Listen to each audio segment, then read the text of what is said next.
Welcome to the service clinic at Low Country Harley-Davidson. I'm Doc Harley.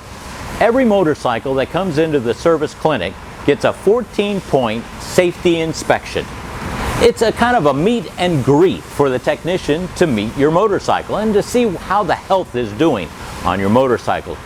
We're going to do 2 episodes. This first episode, we're going to cover the first 7 points of it, and I think this is something that you could do on a regular basis in your home and your own motorcycle, so you can stay on top of it and catch things before they become very expensive. First point, you're going to need a couple of tools, not a lot. One, you're going to need a flashlight. It helps find things. 2, a depth gauge, a tire tread depth gauge. Now this one's about $5 on the internet. And then you need a good air pressure gauge. Now it's my opinion the dial tire gauge is a little more accurate than the stick gauge, but whichever one you choose, use that one all the time. Don't mix between 2 different tire gauges. I want you to check with the same tire gauge. Now, if you're like me and sometimes you lose a tool because they kind of go their separate way in the toolbox, sometimes you can purchase one tool, the air gauge, that comes with a tire depth gauge. All right, so the first point on our 14-point inspection is tires. All right, we're going to look at the condition of the tires. Now there are 3 things that we look for in the tire inspection. One is the air pressure, all right, and your manual will give you the correct specification, and you check it when it is cold. Air expands, of course, after you've been riding, and it will give you a false reading. So check your tires in the morning before you leave when they're cold, and put the proper amount in it. Now, yes, you will see on the tire that there is a maximum PSI. Not needed to keep your tire at that. You keep it at the suggested pressure PSI from your manual. Okay, so tire pressure is the first thing. Second thing is tire tread depth. All right, with this gauge here, you can look on your tire and you will find a triangle. Yeah, I'm pointing the right thing. A triangle that will show you where the manufacturer suggests that you place the tread depth gauge to see how much of tire you have used since you put it on brand new. So with this one, we push it all the way up, put it in the groove, and press down. Now I'm going to take a look at the gauge, and it says we have 430 seconds. That's okay. What we're looking for is 330 seconds or less. When you get to 330 seconds, tire manufacturers believe that you're right at the edge of where water can get out of the groove so you can be safe on a wet road. So, 330 seconds or less, it's time to think about getting a brand new tire. Now, yes, I will say if you don't have a tire depth gauge yet, it's in the mail, on the way. You can use the Abe Lincoln method. Yeah, Dad taught me that. If you put the penny in the groove and you can see Abe Lincoln's head, it's time to get a new tire. All right, just a nice quick and dirty thing if you can find a penny these days. Most everything's with credit cards. All right, but these items, I believe, are a true necessity in your garage to save you money and to keep on top of when you need a tire. All right, so that's point 1. Oh, that's right, there's one more point during the tire inspection. Date code. It's a 4-digit in its nice little encapsulated area. Tire manufacturers put date codes on the tires so they can follow the process and see how the tires are doing, but they're there for you to know when the tire was manufactured. This one here says 0712, so it was made in the year 2012. The industry standard is 6 years. A tire is in good shape 6 years. Now, some of you out there maybe have a family bike that doesn't get ridden that much, it stays in the garage, and you take it out once a year. Well, after 6 years, dry rot starts coming in, and maybe it would be good to put another set of tires. Even though you don't have that many miles on the tires, the condition of the tire can start degrading from UV light and pressures being on and off and cold and heat and all that kind of stuff. So date code is important if you've had your motorcycle for a long, long time. So there we go. Tire pressure, Then we have the date code and we have the tread depth. That's your first point in checking. We'll stay with the wheel now. Wheel rotates, all right? We want to make sure it's round, and you say, oh, come on, Mike, it's round. Well, sometimes they're not round. Have you seen the potholes downtown in Charleston? Yeah, this is an extreme, but especially with spoke wheels, you can get little flat spots from hitting potholes, and that can put in jeopardy the sealing of the air inside the tire. So check your wheel. Make sure that there are no dimples, no flat spots in it. Now, for those of you that have a spoke wheel, you want to check the tightness of your spokes. Now, there are torque gauges for your spokes, and if you have a wheel that you can rotate in your garage, you can grab them. But the way I like to check it, down and dirty, really neat, let me show you with a wheel that is off a bike. Here is a spoke wheel, and everybody's got a wrench at home. And if you're not tone deaf, this works, okay? You hit the spokes, and they all should sound relatively the same. Yeah, playing my favorite hits. Okay.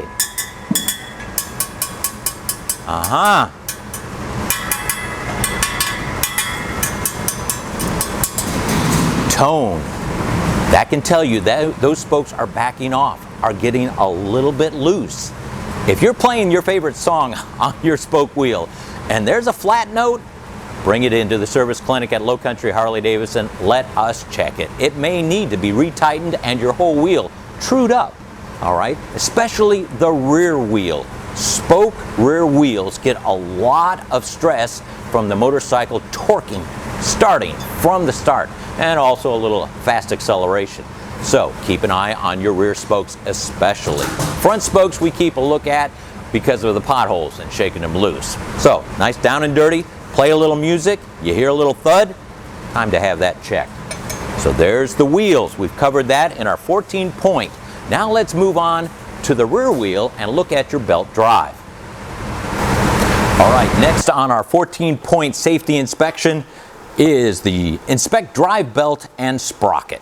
Harley-Davidson is very proud that they chose a Kevlar enforced belt to bring all the power from the motor to the rear wheel.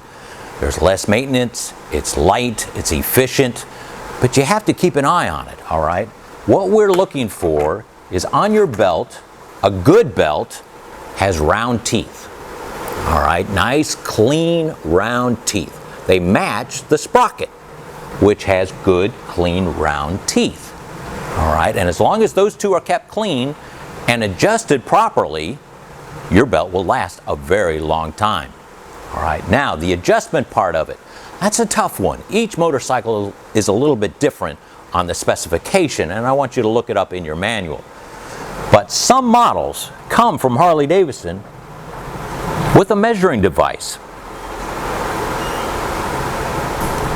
Harley-Davidson offers a belt tension tool that you place underneath and you push on until it applies 10 pounds of pressure. And you watch how your belt goes up on the grades. Now, first of all, I should have said, you check your belt when it's cold, on its side stand, nobody on it. Weight on the motorcycle changes how the tension is on this belt. So you watch the grades. The down and dirty, no more than 4 notches, all right? ½ inch, that's the most. And really, to keep in mind, you want to keep the belt on the tight side of your specifications. A tighter belt is better than a loose belt, all right? Here's an indication. When a belt gets loose, it starts wanting to crawl over the teeth on the sprocket. And the worst thing can happen is when they wear like this, all right? And you get this broken. All right, so tight is better than loose. We want to keep it clean. We've taken care of this. We've looked at the spokes on earlier from the front, and now we're looking at the back. We're looking at the tension of the belt. We're looking at the cleanliness of the teeth and to see if they're round also, because they can wear to a square pattern, and that can start cutting the belt.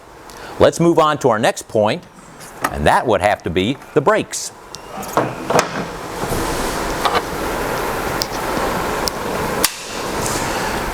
Flashlight, brake pads. Look on inside. Harley-Davidson on the newer brake pads have really helped us out in finding out if you need brake pads or not. Harley-Davidson has now included grooves. So when you're looking at your rear brake pads, you look for the grooves. As long as you see the grooves, you've got brake pads. When it starts getting really close to not seeing the groove, it's time to have your brake pads looked at. Okay? If you're wondering about how you check your discs, there is a number on the disc that says how thick this should be. And we can check that. But that usually starts showing up about 100,000 miles. Well, depending on where you ride. If you ride a lot in the sand or dirt or things, it can get a lot thinner quicker. But these hold up pretty good. But there is a specification on here to say how thick it is, and we can check it with a digital gauge. So we've looked at the brake pads, and you do the same thing with your front.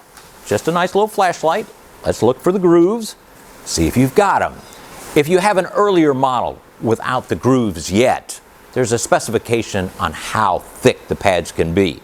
All right, and your manual will tell you. I think it's about 2 to 3 millimeters, but your manual will give you the correct specifications. It's a good idea to keep an eye on the brake pads, and the rear one is the hardest one to keep an eye on. Well, on this model, it's easy. It's all exposed. But I'd say 75% of you watching have bags on it. Heritage, dressers, you all have bags and have things covering it up, and you just forget about looking at it. You can look from the back on all brakes and be able to see the pads. And then you can estimate on how much pads you have. It's a good thing to keep an eye on the pads, because once this goes, you've got metal against metal, and then it gets real expensive. Continuing on with our inspection, we've looked at the wheels, we've looked at the belt, we've looked at the brakes. Now, how about the brake fluid? Down here on a Dyna model, the brake fluid is the master cylinder is pretty far down there. But Harley-Davidson got smart, and on all their master cylinders now, you have an indication, sight glass. So really during this quick inspection, all you want to do is be able to look in the inspection and see fluid. You see fluid, you're doing really good. The second part of the inspection, which we do here, is checking the fluid. But here's where I have to caution you. DOT 4 is very corrosive. All right, so when we check a master cylinder and the condition of the fluid, we cover everything around the area. So when we take up the cap, no drips will get on any painted item. So I highly suggest, if you want to know the condition, bring it into the service clinic at Low Country Harley-Davidson. Let us check it, all right? You can, though, look at the sight glass, see if you have fluid, and also take a look at the gasket surface, all right? If it looks a little wet, well, maybe the gasket is starting to get a little bit old, and you need to replace the gasket and the lid together. It comes as a unit to keep it sealed, to keep that corrosive DOT 4 inside, okay? So, always have your motorcycle on a level, on handlebars. Most of it is like this, all right? So you need to have it on the jiffy stand. Try to lift the handlebar as much as possible to get it horizontal if you're going to take the lid off. Because if it's like this, you take the lid off, all the fluid goes down, then it's on top of your tank and your front fender, and it can get really expensive. If you do spill some brake fluid, wash it immediately. Wash the area immediately. Dawn works well with soap and water. Just flush it. Get it off the bike as fast as possible. All right, so now we've checked the fluid, we've checked the pads, we're doing really good. Here's the tester that we've started using. This checks how much water contamination is inside the brake fluid. All right, 4% is the most allowed by the industry. We put this inside the fluid electrically, it sends a current through and it tells how much, and it will light up. 4%, as I said, is the maximum. I'll give you another suggestion. 2 years is about the maximum life on DOT 4. So if you have not checked the condition of your motorcycle, brake fluid, within 2 years, have it looked by us at Low Country Harley-Davidson Service Clinic. And we can flush it, have fresh stuff, and you're good for another 2 years. Unless you're stuck in a monsoon, well, then maybe some water might get in it, and we may have to change it earlier. All right, so now we've checked this area in the fluid. It only makes sense we should push down the brakes. All right, you've got the front, you've got the rear.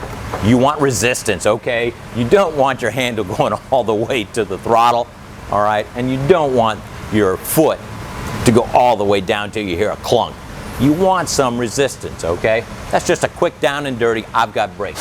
When the lever starts getting closer and closer to your throttle, hey, maybe it's time to have your brake fluid replaced, or you might be getting some air into your brake lines, and that can cause a very spongy feeling. The next point, and the final point we'll talk about on this inspection is how are your controls? How is your brake control? How is your throttle? Open your throttle all the way up and let go. Does it return? Is it really slow? Now, some of you have the earlier models where you have the little thumb wheel here for a little cruise control help on the highway. You have to back that off all the way and open and let go. Now, if you really want to know if you're adjusted correctly on the cables, take your motorcycle, sit it upright, twist your throttle. Now, turn it all the way to the left, twist your throttle, let go. Turn it all the way to the right, twist it, let go. Does it return quickly back to the neutral position? If it does not in any of the turning, then you need to adjust your throttle cables. This is very important safety-wise. It must return back to. And also, when you're turning it, does it turn smoothly? Or does it feel a little sandy, a little gritty? Might need some lubrication.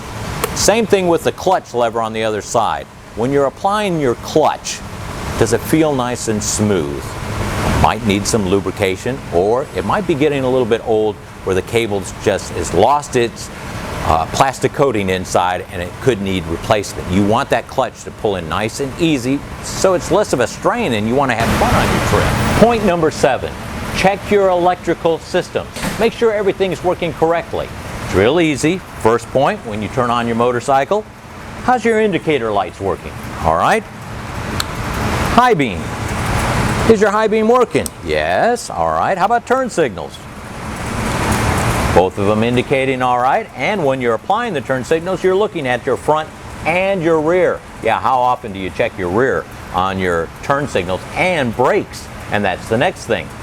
Pull your brake lever. Look behind you. Is it getting bright in the garage? Okay. And then push your foot brake. Make sure the brake light is still coming on. Final one, toot your horn. All right, you got through. This covers the first 7 points. My next video will cover the last 7 points of the 14-point safety inspection always applied to your motorcycle when you come to Low Country Harley-Davidson in Charleston, South Carolina.